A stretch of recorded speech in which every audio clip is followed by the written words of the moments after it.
नमस्कार, आप देख रहे हैं आज तक। आपके साथ मैं हूं सईद अंसारी। शुरुआत 3 बजे के इस बुलेटिन के किसानों के आंदोलन और चक्का जाम की खबर से। किसानों का 3 घंटे का चक्का जाम खत्म हो चुका है। दोपहर 12 बजे से शुरू हुआ यह चक्का जाम 3 बजे यानी कि बस इसी वक्त खत्म हुआ है। इसका ज्यादा असर पंजाब में दिखाई दिया, जबकि हरियाणा के कुछ इलाकों में किसानों ने सड़कों को जाम किया। हालांकि देश के दूसरे राज्यों में और शहरों में किसानों के इस चक्का जाम का कोई खास असर देखने को नहीं मिला। बड़ी खबर इस वक्त की ये, किसानों के देशव्यापी चक्का जाम के 3 घंटे पूरे हो चुके हैं। दोपहर 12 बजे से 3 बजे तक का ये चक्का जाम था जो अब खत्म हो चुका है। लेकिन पंजाब हरियाणा को छोड़कर देश के बाकी हिस्सों में किसानों का ये चक्का जाम लगभग बेअसर दिखा है। दिल्ली में सुरक्षा के जबरदस्त इंतजाम थे और पुलिस की आईटीओ, दिल्ली के आईटीओ चौक पर लेफ्ट कार्यकर्ताओं पुलिस के बीच थोड़ी सी झड़प जरूर हुई है। गुरुग्राम, पुणे, मोहाली, अमृतसर, लुधियाना और शाहजहांपुर बॉर्डर की अब से कुछ देर पहले की ये तस्वीर हम आपको दिखा रहे हैं। हां, पंजाब हरियाणा का अगर जिक्र करेंगे तो वहां पर किसानों के इस चक्का जाम का असर दिखाई दिया है। किसानों ने जगह जगह चक्का जाम किया है, हाईवेज को जैम किया है। कई जगह वाहनों की लंबी लंबी कतारें देखने को मिली हैं। लेकिन ज्यादातर दूसरे राज्यों में इसका असर न के बराबर रहा। कहीं कहीं जरूर असर हुआ है, लेकिन ज्यादा असर नहीं हुआ। हम इस वक्त आपको इन 6 तस्वीरों के अलावा देश के अलग अलग हिस्सों का हाल भी दिखाएंगे। तो आइए सीधे हम आपको लिए चलते हैं हमारे 2 संवाददाता जो कि दिल्ली आईटीओ पर मौजूद है, हिमांशु मिश्रा, और गुरुग्राम बॉर्डर से हमारे साथ हैं रामकिंकर सिंह। दोनों जगह असर दिखाई दिया है। आईटीओ पर झड़प हुई है। हिमांशु, आपके पास आए उससे पहले क्या असर रहा है रामकिंकर गुरुग्राम बॉर्डर पर? देखिए सईद, यहाँ पर मिला जुला असर रहा। वक्त खत्म हो चुका है, लेकिन अभी आखिरी दौर का जो किसान नेताओं का भाषण है वो चल रहा है। ट्रैफिक कुछ देर के लिए हैवी हुआ था, रुका हुआ था जरूर था, लेकिन कोई खास प्रभाव नहीं पड़ा। इलाके में कई सारे अस्पताल भी पड़ते हैं। ऐसे में जब कोई एम्बुलेंस आती थी, जो प्रोटेस्टर्स हैं उन्होंने उसको पास दिया और बाकायदा जाने दिया। और कुछ इक्का दुक्का लोग आए, उन्होंने हॉट टॉक की, वो असमर्थित थे, उत्तेजित थे और उनसे भी पुलिस ने निपटा। तो कुल मिला जुला असर रहा वो देखने को रहा। और शांतिपूर्ण तौर पर जो चक्का जाम है वो इस वक्त यहाँ पर देखने को मिला। हमारे ठीक पीछे जो आप देख रहे हैं गैदरिंग, यहाँ पर किसान नेताओं का भाषण चल रहा है। लोगों से बता रहे हैं कि एमएसपी आखिर क्या है, किस तरह से उसमें बदलाव हुआ और आम जन तक कैसे ये तीनों कानून पहुंचे, यह साफ तौर पर बताने की कोशिश की जा रही है उनके जरिए, कि आम लोग जाने कि आखिर ये जो असल में काला कानून हम कह रहे हैं, क्यों कह रहे हैं, हम आपत्ति क्यों जता रहे हैं। और साफ साफ सबका यही कहना था कि दरअसल जब कानून बना था उस समय कोई भी किसान उसमें मौजूद नहीं था, लिहाजा वो हमारे लिए कल्याणकारी नहीं है। इन सब के बीच सरकार ने संसद में अपना पक्ष रखा है कि ये किसान किस तरह से काले नहीं है। तो जाहिर तौर पर मनाने की, मान मनोबल की जो बातचीत है वो चल रही है। लेकिन दूसरी सबसे खास बात यही है कि अब आगे क्या, लुक फॉरवर्ड क्या, अब आगे क्या होगा, क्योंकि अब बातचीत की तरफ रास्ता जाएगा। ताकि चक्का जाम तो अब हो गया, अब कैसे बातचीत का रास्ता निकलेगा कि ये गतिरोध टूटे और काले कानून जिसे किसान कह रहे हैं उसको लेकर के कोई जो निर्णय है वो सरकार और दोनों के बीच मिल करके तय हो सके। राम, यही महत्वपूर्ण सवाल है जो आपने उठाया, और न सिर्फ किसान बल्कि देश भर के लोग अब ये जानना चाहते हैं कि ये आंदोलन कब खत्म होगा, सरकार झुकेगी या नहीं, सरकार तीनों कृषि कानून खत्म करेगी या नहीं। आईटीओ पर क्या हुआ हिमांशु? क्या किसानों के इस आंदोलन के साथ साथ राजनीतिक दल भी उतरे हुए थे इस चक्का जाम में? देखिए, जिस जगह पर हम खड़े हैं यहाँ पर हम बताइए, ये शहीदी पार्क है, आईटीओ के बेहद करीब है। यहाँ पर पुलिस ने सुबह से ही बहुत ही कड़ी सुरक्षा कर रखी थी जी। पुलिस के अलावा पैरामिलिट्री फोर्सेस के जवान यहाँ पर मौजूद थे, आरएएफ और सबके। और अचानक से 12:30 बजे के करीब 50 महिलाएं लगभग, जिनमें महिलाएं ज्यादा थी, जो बताया जा रहा है कि लेफ्ट समर्थित महिलाएं थी, लेफ्ट पार्टी से जुड़ी हुई थी, वो यहाँ पर पहुंचती हैं, लेफ्ट संगठन से जुड़ी हुई, और वो किसानों के उसमें फेवर में उन्होंने अचानक से नारेबाजी करनी शुरू कर दी। जिसके बाद पुलिस, जो कि पहले से ही तैयार थी, क्योंकि पुलिस के पास इनपुट था कि यहाँ पर लोग आ सकते हैं, और इसी की वजह से पुलिस ने यहाँ पे पूरी तैयारी कर रखी थी। महिला पुलिस बड़ी संख्या में थी, और जब अचानक से महिलाएं यहाँ पर पहुंची तो पुलिस ने तुरंत यहाँ पर प्राइवेट बसेस जो खड़ी कर रखी, हम आपको दिखाते हैं, देखिए सईद, यहाँ पर प्राइवेट बसेस यहाँ पर मंगा के पुलिस ने रखे थी, और वो इसीलिए रखे थे कि अगर कोई प्रोटेस्टर्स आएंगे तो उनको तुरंत वहां से डिटेन करके उन बसों में भर के आगे की तरफ भेज दिया जाएगा। तो 50 वो पहले महिलाएं पहुंची, और उसके थोड़ी देर बाद ही कुछ लड़के, करीब 5 से 10 लड़के यहाँ पर पहुंचते हैं, जिनके पास SFI का झंडा था, और वो यहाँ पर जब पहुंचे तो उन्होंने जैसे ही नारे लगाने शुरू किए, पुलिस की टीम पूरी तरीके से तैयार थी और उन सबको डिटेन कर लिया गया। अब जानकारी यह है कि तकरीबन 60 के आसपास लोगों को जो डिटेन किया गया है, वो पास के थाने में उनको ले जाया गया है, वहां पर उनको रखा गया है, और वो जो अधिकारी यहाँ पे मौजूद, उनका कहना था कि करीब 3 बजे के बाद उन सभी को छोड़ दिया जाएगा। तो क्या बातचीत चल रही, ये सभी लोग जो थे ये सीधे किसानों से जुड़े किसान नहीं थे, लेकिन लेफ्ट विंग से जुड़े हुए थे, ऐसी जानकारी निकल के आई थी। उनके हाथ में तख्तियां भी थी, किसी ने SFI का भी पोस्टर लिया हुआ था, बैनर लिया हुआ था। तो वो लोग किसी तरीके से यहाँ पहुंचे, लेकिन यहाँ पर पुलिस ने उनको ज्यादा देर रुकने नहीं दिया, क्योंकि पुलिस की व्यवस्था इस तरीके की थी कि फौरन उनको बसों में भर के आगे भेज दिया गया। अब ये एक जो सवाल जो राम भी कर रहे थे कि जो गतिरोध बना हुआ है, चक्का जाम हो गया, वो गतिरोध कैसे खत्म होगा, बात कैसे आगे बढ़ेगी, सबकी निगाहें अभी इसी पर टिकी हुई है। जी सही हिमांशु, आपने और राम ने बहुत विस्तार से जानकारी दी दोनों जगह की, लेकिन एक किसान आंदोलन का एक और बहुत भी महत्वपूर्ण बिंदु है और जगह है, वो है गाजीपुर बॉर्डर। अभिषेक हमारे संवाददाता वहां से हमारे साथ मौजूद है। अभिषेक, बहुत ज्यादा हलचल आपके पीछे हमें दिखाई नहीं दे रही, और क्या विभिन्न किसान संगठनों में इस चक्का जाम को लेकर मतभेद था? गाजीपुर पर क्या स्थिति रही अभिषेक?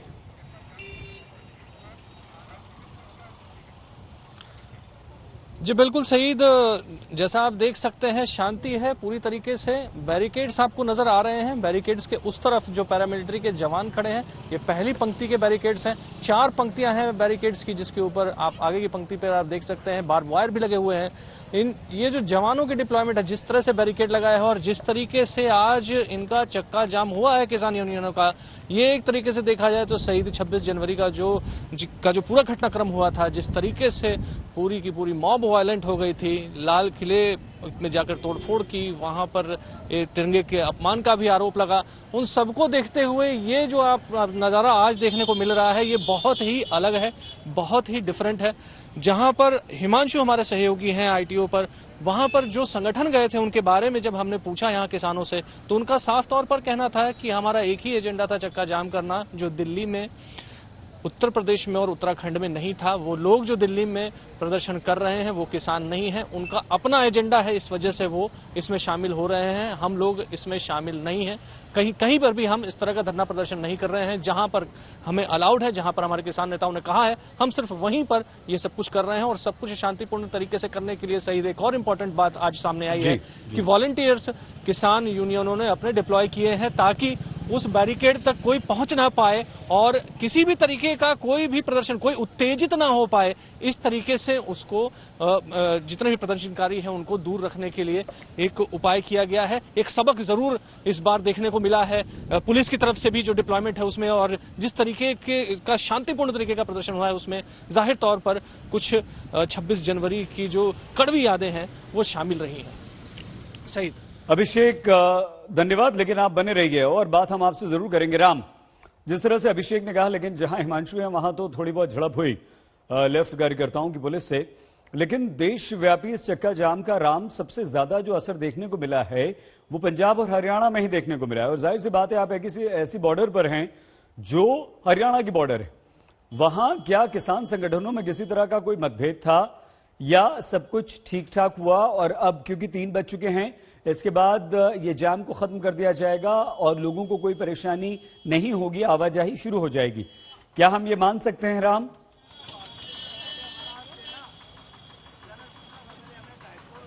देखिए, बिल्कुल सईद, और किसान नेता बार बार इस बात को मुतमईन कर रहे थे अपनी बातचीत में कि जो 26 जनवरी के बाद वक्त बदला है और पूरे बातचीत का सिलसिला भी बदला, ऐसे में वह कोई चांस नहीं लेना चाहते। दूसरी तरफ पुलिस अपनी तैयारी से थी। मंच से अगर नारे लगाने की बात की जाती थी तो दूसरी बात ये जरूर कही जाती थी कि शांतिपूर्ण रहें, अनुशासन रखें और किसी प्रकार की कोई दिक्कत किसी को, आम जन को न करें। एम्बुलेंसेस खासकर इमरजेंसी सर्विसेज को रास्ता दें और सब कुछ यहाँ पर कम से कम जिस जगह पर मैं हूँ यहाँ पर पिछले 3 घंटे तक मैंने यही देखा, आसपास में कई बड़े अस्पताल हैं, उन एम्बुलेंसेज को पास रास्ता दिया गया।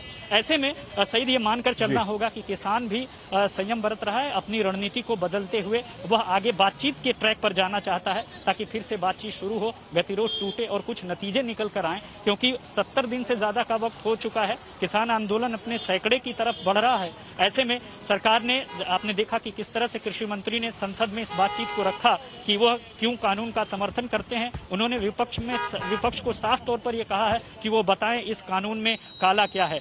तो किसान लगातार अपने तरीके से आम जन से जुड़ने की कोशिश कर रहा है। ज्यादातर लोगों को मैंने देखा है कि वो बातचीत के जरिए ये बताने की कोशिश कर रहे हैं कि एमएसपी क्या होती है, मंडियां अगर खत्म हुई तो क्या होगा और मंडियों के खत्म होने का डर क्यों है। तो जाहिर तौर पर कहीं ना कहीं जो भ्रम है, जो स्थिति है, जो कंफ्यूजन है कि वह कहीं ना कहीं अभी बहुत ज्यादा दिखाई दे रही है। यही वजह है कि जो सेक्शन पिछले 2 महीने से ज्यादा का वक्त हो चुका है बॉर्डर्स पर बैठा है, कम से कम वो लोगों को अपने तरीके से लामबंद करने की कोशिश कर रहा है। एक आवाज मैंने सुनी कि इनका कहना है कि अगर यह सब कुछ तुरंत नहीं होता है तो 2024 के चुनाव का इंतजार कर रहे हैं ताकि कुछ बदलाव करेंगे। जी राम, हिमांशु और अभिषेक, आप तीनों का फिलहाल धन्यवाद। हमारे तीनों संवाददाताओं ने बहुत विस्तार से जानकारी दी है, लेकिन दिल्ली के आईटीओ पर हल्की सी झड़प हुई है।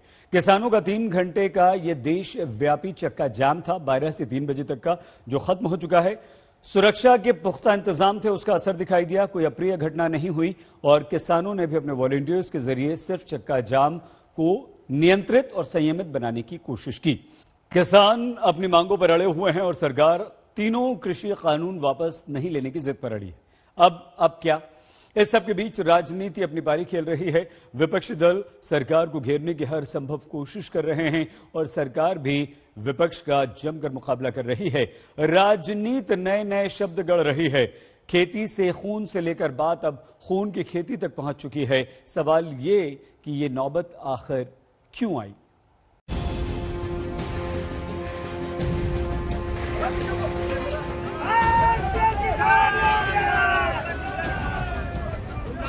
देश के किसानों के आंदोलन में गाजीपुर बॉर्डर पर जब शुक्रवार को फूल और कांटे की ये पिक्चर रिलीज होती दिख रही थी, तब राजनीति के शोले संसद से गूंजे।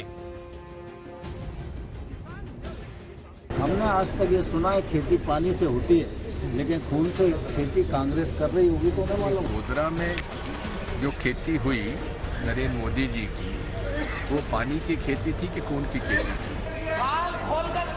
जब दमन होता है तो हिंदुस्तान के लोग खड़े होते हैं। हिंदुस्तान में खेत, खेती और खेती करने वाला किसान तीनों पूजा जाता है। भारत की सभ्यता संस्कृति रही है, त्योहार हो या कोई व्रत, सभी में अन्न का योगदान भगवान समान रहता है। तो संसद में कृषि मंत्री नरेंद्र सिंह तोमर को खून से खेती बोलकर वार करना पड़ता है। खून की खेती भारतीय जनता पार्टी नहीं करती। हमने आज तक ये सुना है खेती पानी से होती है, लेकिन खून से खेती कांग्रेस कर रही होगी तो नहीं मालूम। और फिर जिस राज्यसभा में मुद्दा सिर्फ किसान होना चाहिए, वहाँ से बात गुजरात और गोधरा तक कांग्रेस ले जाती है। नरेंद्र सिंह तोमर जी से पूछना चाहता हूँ, गोधरा में जो खेती हुई नरेंद्र मोदी जी की, वो पानी की खेती थी कि खून की खेती थी? भाजपा और संघ ये नफरत की राजनीति करते हैं। ये नौबत क्यों आई? इस सवाल को लेकर आज तक संवाददाता अशोक सिंघल दोबारा कृषि मंत्री के पास पहुंचते हैं। जो जवाबदार राजनीतिक दल हैं, उनको कम से कम लोगों को गुमराह करने का प्रयास नहीं किया गया। खड़गे साहब ने खून की खेती वाला तिरंगे को हम मानते हैं, हमारे बच्चों की शहादत तिरंगे में होती है। गांव में तिरंगे में लिपट कर आता है, तिरंगे का अपमान सहन नहीं होगा, तिरंगे का अपमान सहन नहीं होगा। ये व्यापारी की जो कहावत है ना, वो सच होती जा रही है। व्यापारी चमड़ी दे देगा, दमड़ी नहीं देने का। इनको देश से लगाव नहीं है, ये समझ लेना साहब। इनको देश से कोई लगाव नहीं है, इनको व्यापारियों से लगाव है। इनको किसान से लगाव नहीं है, उसके अनाज से लगाव है। इनको मिट्टी से लगाव नहीं है, इनको अन्न से लगाव है। ये कील बोएंगे, हम अनाज बोएंगे। ये कील बोएंगे, हम अनाज बोएंगे। सरकार समझ जाए, हम बातचीत के लिए तैयार हैं। कंडीशनल बात नहीं होगी, बात प्लेटफॉर्म जब बराबर में हो जाएगा जब बातचीत होगी। दबा के प्रेशर में बातचीत नहीं होगी। अगर ट्रैक्टर यहां पे लेके कोई आ गया उसके घर पर नोटिस जा रहे हैं, ये हरकत बंद कर दो। अगर ट्रैक्टर हिंदुस्तान का है तो हिंदुस्तान की सरजमीन पर चलेगा। कौन सा कानून है कि ट्रैक्टर सड़क पर नहीं चल सकता? कहां लिखा हुआ है? ये ट्रैक्टर एनजीटी के खिलाफ आया था। एनजीटी ने बंद करा है कि 10 साल पुराना ट्रैक्टर देश में नहीं चलेगा। 10 साल पुराना ट्रैक्टर चला, 4 लाख ट्रैक्टर दिल्ली की सड़कों पर चला, एनजीटी का ऑफिस नहीं मिला, कहां था? हम दिखाना चाहते हैं कि जो ट्रैक्टर हमारे खेत में चलता है वो दिल्ली के एनजीटी के ऑफिस पे भी चलेगा। अभी नहीं कहा कि किस किस के 10 साल से पहले कौन कौन सी चीज चल रही। और आइए अब रुख करते हैं मध्य प्रदेश के भोपाल का, जहां किसानों के चक्का जाम का कोई विशेष असर नहीं दिखाई दिया। कुछ किसान बाईपास जाम कराने पहुंचे, लेकिन पुलिस के आगे इन किसानों की एक नहीं चली। देश भर में किसानों के चक्का जाम को देखते हुए सुरक्षा के कड़े बंदोबस्त किए गए हैं। मध्य प्रदेश की राजधानी भोपाल की अगर हम बात करते हैं तो यहाँ पर भी सरकार ने, पुलिस ने चप्पे चप्पे पर भारी पुलिस बल को तैनात किया हुआ है। हम इस वक्त होशंगाबाद रोड पर मौजूद हैं और यहाँ पे अगर आप देखें तो आम दिनों के मुकाबले पुलिस बल पहले से ज्यादा है। पुलिस बलों को एहतियात बरतने के निर्देश दिए गए हैं और इसके साथ ही रिजर्व फोर्स जो है वो भी रखा गया है कि यदि कोई जबरदस्ती चक्का जाम करवाने की कोशिश करता है तो उसे रोका जा सके। ये जो इलाका है ये होशंगाबाद से होता हुआ भोपाल की तरफ ये सड़क आती है और क्योंकि ये जो चौराहा पड़ता है ये नए भोपाल से पुराने भोपाल की ओर जाने वाला एक प्रमुख चौराहा है और इसीलिए यहाँ पे सुरक्षा के खास इंतजाम किए गए हैं। पुलिस के अलावा फायर ब्रिगेड और जो दूसरे वाहन है उन्हें भी यहाँ तैनात रखा गया है कि यदि जबरदस्ती चक्का जाम कराने की कोशिश की जाती है किसान संगठनों की तरफ से या फिर राजनीतिक पार्टियों की तरफ से तो उसे रोका जा सके। रवीश पाल सिंह, भोपाल, आज तक। आमतौर पर जनवरी में सबसे ज्यादा बर्फबारी होती है, लेकिन पूरे उत्तराखंड और हिमाचल में ये बर्फबारी बहुत ज्यादा इस बार हुई। दोनों राज्य बर्फ की सफेद चादर से ढक गए। 1 से लेकर 2 फीट तक की बर्फ यहां पर जमा हो गई। इससे पर्यटकों के चेहरे तो खिल गए, लेकिन स्थानीय निवासी परेशान रहे।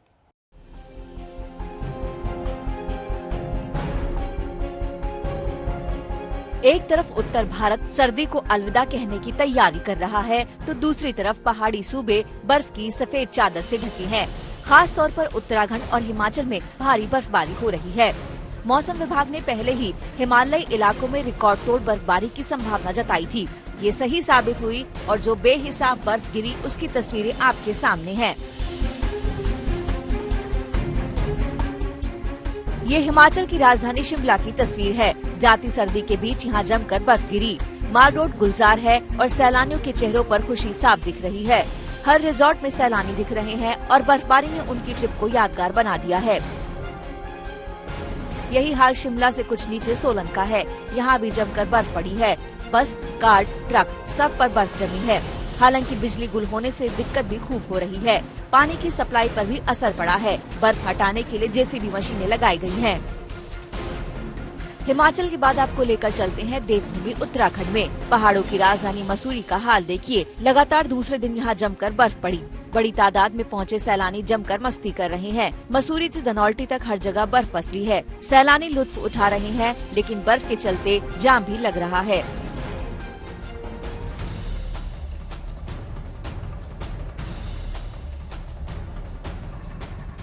और ये तस्वीरें पहाड़ों के राजा कहे जाने वाले चक्राता की हैं। ऊंचाई वाले इलाकों में शुरू हुई बर्फबारी ने यहाँ की खूबसूरती में 4 चांद लगा दिए हैं। पहले लोखंडी, देववन समेत ऊंचाई वाले इलाकों में बर्फबारी शुरू हुई और देखते ही देखते चक्राता में भी यही सिलसिला शुरू हो गया। जोशीमठ और बद्रीनाथ में भी खूब बर्फ गिरी। NH 58 की रफ्तार पर भी इसका असर पड़ा है। हनुमान चट्टी से लेकर बद्रीनाथ धाम तक का रास्ता बंद हो गया है।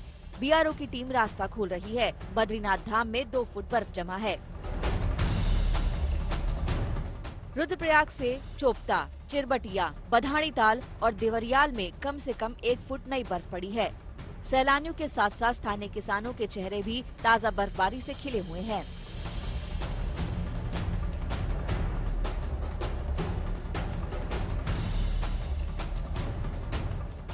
बागेश्वर में ताज़ा बर्फबारी के बाद हर तरफ आइस जैसा नजारा है। पिंडर घाटी के ऊंचाई वाले इलाकों में भी जबरदस्त बर्फबारी हुई है।